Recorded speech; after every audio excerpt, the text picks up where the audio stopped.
What is our purpose? This is a question we spend ample time trying to answer daily.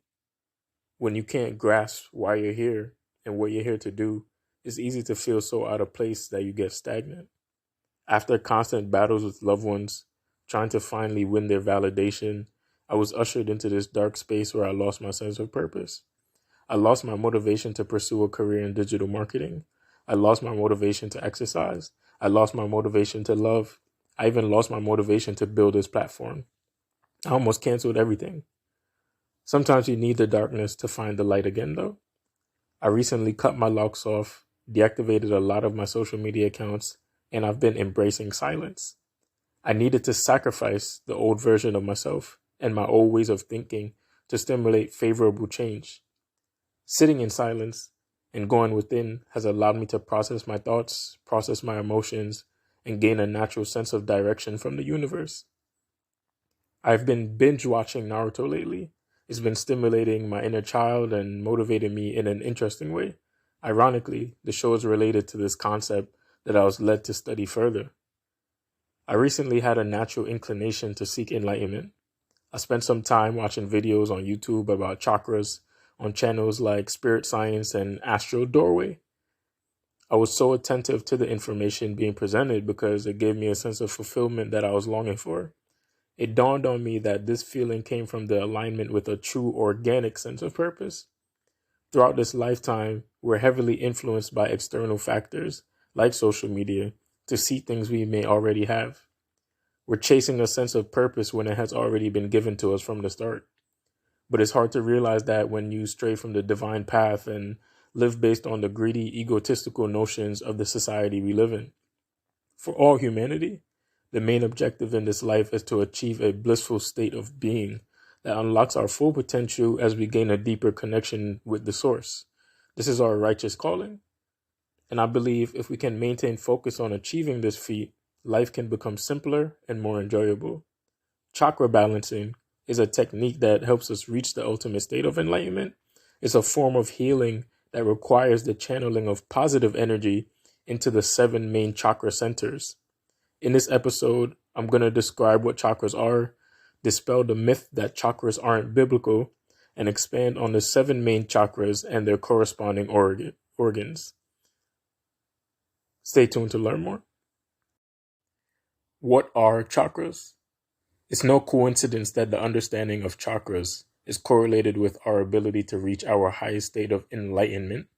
To comprehend what chakras are, you have to first understand the fundamentals of light and color. If you shine a beam of light through a prism, the result will be a spectrum that consists of 7 colors: red, orange, yellow, green, blue, indigo, and violet. This spectrum serves as the basic foundation of every color that we see or use in our creative endeavors. Everything that exists has a vibration and frequency, even colors. That's why colors stimulate different feelings when we see them or wear them. Companies use this to their advantage all the time. It's called color psychology. The color red increases passion and intensity while stimulating a greater appetite. And the color yellow increases optimism and cheerfulness. This is one way McDonald's reels their customers in. Chakra is a Sanskrit term that means wheel. These wheels of energy are vortexes that spin in a circular motion within our bodies. They attract and radiate energy based on vibrations. The primary chakras run from the bottom of the spine all the way to the top of our head. There are hundreds of chakra points scattered throughout the body, but to keep things simple, we're going to focus on the 7 major chakra centers. These 7 chakra centers are related to the 7 colors that derive from white light. Are chakras biblical? There's a YouTuber named Jamar who speaks on semen retention. I really appreciate his content. He uses the Bible to break down semen retention and how to practice it in a very graceful way. But what I didn't agree with was how he uses praise of Christianity and how it changed his life to refute other things that are important in relation to spirituality, like chakras and crystals. Acts like this is why I personally find it hard to have conversations with religious people. One of my father's close friends, Coach Bob, who's a Christian, was like a mentor to me when I was younger. We had many intellectual conversations. He used to work out with me since he knew I loved soccer just as much as he did, and he was the first person to teach me how to drive. One day we were in his car talking about the Bible. He pointed out to me that the Bible is an allegorical text, meaning it has metaphorical language that needs to be studied and interpreted. This is one of the most important things that was made clear to me along my journey. If people took the time to study the Bible, instead of taking everything literally and using it as a weapon of judgment against others, they would realize there's so much more to learn, and people would be more inclined to indulge in it. Here's a quote from the Bible that proves that the 7 chakras are relevant. Quote, "I saw in the right hand of him who sat on the throne a scroll, and within and on the back were sealed 7 seals." End quote. Revelations chapter 5, verse 1. The right hand symbolizes the right hemisphere of the brain, which is connected to our spirituality, creativity, and intuition. The one who sits on the throne also wears the crown. The crown is a representation of ultimate wisdom or enlightenment. A scroll is a depiction of knowledge. According to Bible study tools, a seal, in biblical times as today, is used to guarantee security or indicate ownership. Security can also mean stability. Ownership can also refer to sovereignty or control. A dictionary online provides this additional definition: an embossed emblem, figure, symbol, word, letter, etc., used as attestation or evidence of authenticity. A synonym for authentic is honest, and a synonym for honest is righteous. I think we can infer that Revelations chapter 5, verse 1 is stating that those who can use knowledge to stimulate the right hemisphere of the brain and get it to work more in conjunction with the left hemisphere stabilize the 7 main chakra centers by balancing their hormones and learning how to manage their emotions in a way that allows them to live righteously, are likely to achieve a high state of enlightenment. The 7 chakras. Each key chakra center governs over a specific organ or gland, which they coordinate and communicate with in significant ways. When one chakra center is imbalanced, it can disrupt other centers as well. There's a lack of balance when a chakra center is overactive, underactive, congested, or blocked. We'll typically feel this imbalance on a mental, emotional, or physical level.